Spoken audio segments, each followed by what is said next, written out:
So which one is that? You're talking about 1557? K through 12 education. It's school board, tenure. Is that the curriculum transparency?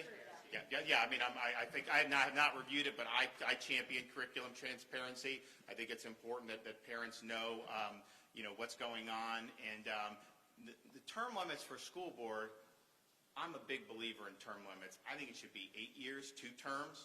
They did 3 terms, which, I mean, that's fine. And I wouldn't veto the bill just over that. But if it were a standalone measure, I would have insisted on just 2 terms for school board members, because I think that's enough time for you to go, serve, get stuff done. I mean, honestly, you mentioned losing some of these legislators.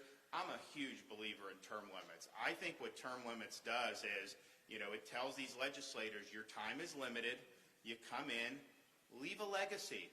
Instead, in Washington, where they don't have term limits, what is the incentive to do? The incentive for them is to get elected and stay there as long as they can, and to stay there for decades, create these little fiefdoms, and it's all about just going back in. And I think someone like Chris Sprouse knew he was going to be Speaker for 2 years. He built up a legislative portfolio leading into that, and he knew he had to get the big things he wanted to accomplish done.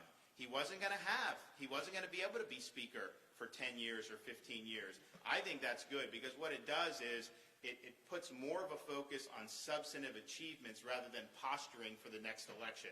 So I'm a big believer in term limits. I think the 8 years in the House is good.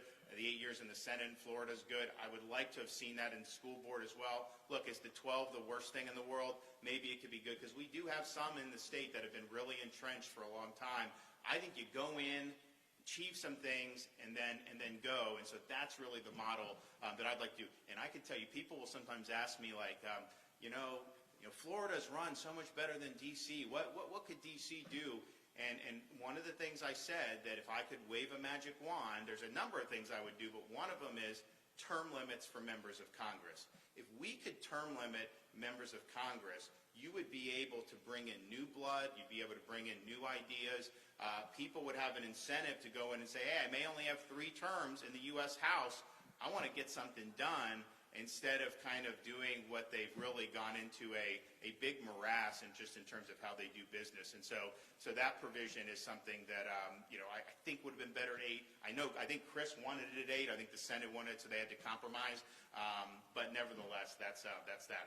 Okay. Yesterday you said that this was really the year of the families in this legislative session. I just want to get your reaction to, there was a bill introduced this year that would return the education commissioner to an elected position and put it on the cabinet. I think it was introduced in previous years by Republicans as well. This year was by Senator Driscoll, a Democrat. I'm just curious what you thought about that, and actually Speaker What do you think, Richard? You like it or no? Not only should it not be elected, it shouldn't be a commissioner. I should be a secretary. Oh, sorry, Commissioner. Come on, I'm sorry. I think that, at the end of the day, the person most accountable to the people is the governor. He's the one who gets elected, and then when he gets elected, he should be the one who chooses who his cabinet is.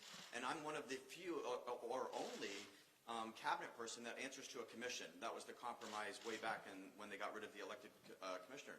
But I think, just like in the federal level, just like in most states, that a commissioner of education should be a cabinet person. I shouldn't be a commissioner. I should be a secretary, and I should answer to the governor. And I think that's the best system that's accountable to the people. But not elected. No. And your thoughts, Bill? Well, I mean, and he said cabinet. I mean, I think cabinet is kind of like how we would view the federal, but I mean, in Florida, that has a little bit different meaning. So I don't think you'd actually be a member of the cabinet. You'd be a member of an executive agency head. Look, this just goes back to kind of political theory. If you go back and read Alexander Hamilton on how the Constitution was structured, read Hamilton on how he talks about executive authority, he would not have liked parts of the Florida Constitution. He would not have liked the fact that you have a cabinet system of government where the executive power is splintered in certain areas. I mean, for example, FDLE, the head of that agency is all 4 cabinet members acting together. There's not actually one person who's accountable for FDLE. Hamilton hated that. He thought there had to be one person that was accountable, one person that could make the decisions, and you'd have a very clear chain of command. And so Florida's Constitution is different from the federal Constitution in that respect. But I do agree, if you come in as a governor, you want to be able to have your team in place. Now, granted, the board, I recommended Richard. The board, I think other people were willing to apply, but Richard was really a good candidate, so they did it. But I think it is important that you go in and have a unified team for that. And I think Richard, has done a good job with doing that. But definitely, if you look at kind of how the founders and compare Florida, there's definitely, let's put it this way, in the 60s when they did our state constitution, they were absolutely departing from some of Hamilton and Madison's insights on that. There's people that are critical of Hamilton and Madison. I can tell you, if you look back in American history, there are not very many people that are smarter than Alexander Hamilton. I mean, this guy was absolutely unbelievable, and I think if you read him on executive power, on the judicial power, I'm not sure anybody has surpassed him. And we've had over 240-odd years to be able to do it. Okay, everybody, we'll take you. Take care. We will have an announcement on that soon. I have not made a